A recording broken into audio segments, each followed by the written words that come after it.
Myself Arvind Kumar, your maths teacher from Sardar Patel Public School, Katrathal. Today we will discuss exercise 1.3 of number system.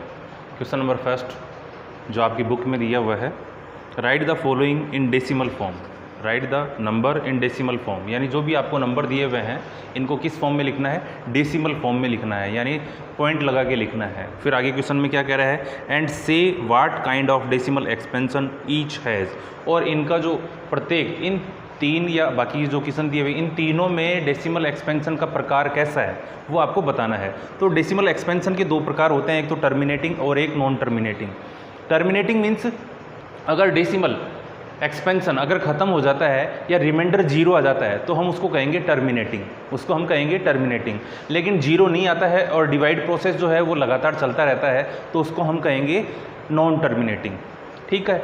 दूसरा इसमें repeating भी आएगा और एक non repeating आएगा. Repeating means ये होगा, नॉन रिपीटिंग की बात करें तो नॉन रिपीटिंग में ये होगा कि रिमाइंडर जीरो आ गया, नॉन रिपीटिंग में रिमाइंडर जीरो आ गया और यानी डिवाइड प्रोसेस कंप्लीट हो गया है और जो क्वोशेंट आ रहा है, क्वोशेंट में जो डिजिट आ रही है वो रिपीट नहीं हो रही है तो उसको हम कहेंगे नॉन रिपीटिंग.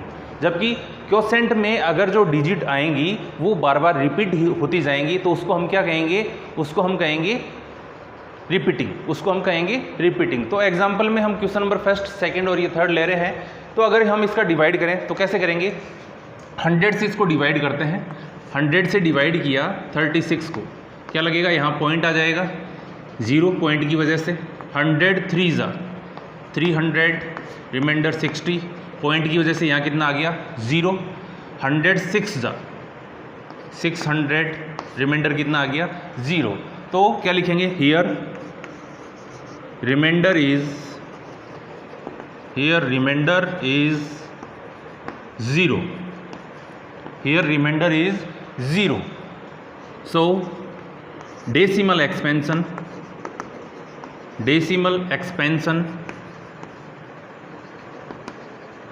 of number या such number of number 36 upon 100 कैसा होगा, ऑफ नंबर कैसा होगा, टर्मिनेटिंग.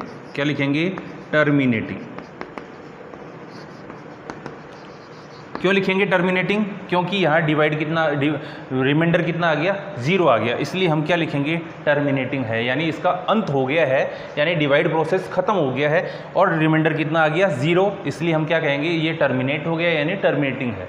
सेकंड क्वेश्चन हम करें तो 11 से डिवाइड करते हैं 1 को, तो करें डिवाइड 1 को तो पॉइंट की वजह से 0 आ गया. आगे 11 से डिवाइड नहीं हो रहा तो एक 0 और लग जाएगा तो यहाँ एक 0 और बढ़ जाएगा. तो 11 9 ज़ा कितना आ गया 99, रिमाइंडर कितना आ गया 1, पॉइंट की वजह से 0. अभी भी 11 से डिवाइड नहीं हो रहा तो 0 यहाँ लग जाएगा तो एक 0 और बढ़ जाएगा यहाँ. 11 9 ज़ा 99, रिमाइंडर कितना है 1.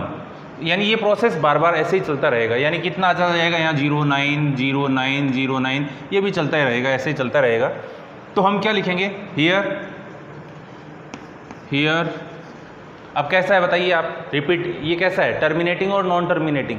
इसका क्योंकि ये प्रोसेस आगे तक चल रहा है, ये ख़त्म नहीं हो रहा है, ये प्रोसेस आगे तक ऐसे ही चल रहा है तो ये डेसिमल एक्सपेंशन कैसा है, टर्मिनेटिंग नहीं है. कैसा है, हियर डेसिमल एक्सपेंशन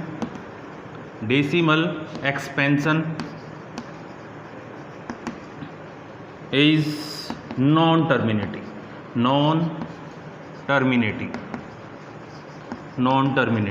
एंड कैसा है, रिपीटिंग नॉन रिपीटिंग. यहाँ आप देखेंगे तो 0 9 0 9 0 9 0 9 रिपीट हो रहा है तो क्या लिखेंगे, रिपीटिंग एंड रिपीटिंग. तो ये इसका आंसर होगा.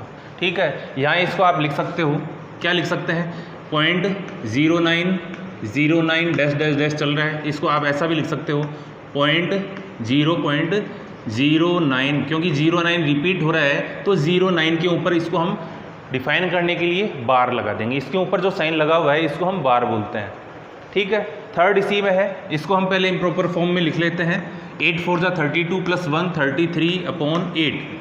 8 से डिवाइड करें 33 को तो कितना आएगा 8 4 जा 32, रिमाइंडर कितना आ गया 1, डिवाइड नहीं हो रहा, पॉइंट की वजह से 0 आ गया, 8 1 जा 8, कितना बच गया 2, 0 पॉइंट की वजह से 0 आ गया, 8 2 जा 16, रिमाइंडर कितना आ गया 4, पॉइंट की वजह से ये 0 लग गया, 8 5 जा कितना आ गया 40, रिमाइंडर 0। तो टर्मिनेटिंग और नॉन टर्मिनेटिंग क्या लिखेंगे हियर, डेसिमल एक्सपेंशन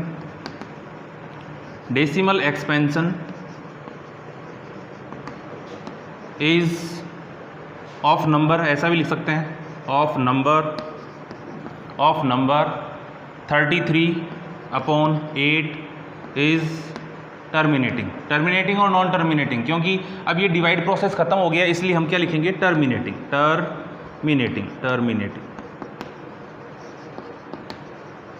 और रिपीट हो रहा है क्या, रिपीट नहीं हो रहा तो यहाँ आप क्या लिख सकते हैं, नॉन रिपीटिंग लिख सकते हैं, या रिपीटिंग या नॉन रिपीटिंग ये ऐसा लिख सकते हैं, लेकिन यहाँ क्या हो रहा है, रिपीट नहीं हो रहा है, इसलिए हम क्या लिखेंगे, नॉन रिपीटिंग भी लिख सकते हैं। इतना आंसर भी ये भी कंप्लीट है, यहाँ तक कंप्लीट है। तो क्वेश्चन नंबर फर्स्ट हमने इसमें 3 क्वेश्चन किए हैं, आप इसमें बाकी के क्वेश्चन करेंगे, अगर नहीं समझ में आए तो कल हम बात करेंगे इस पर। Thank you.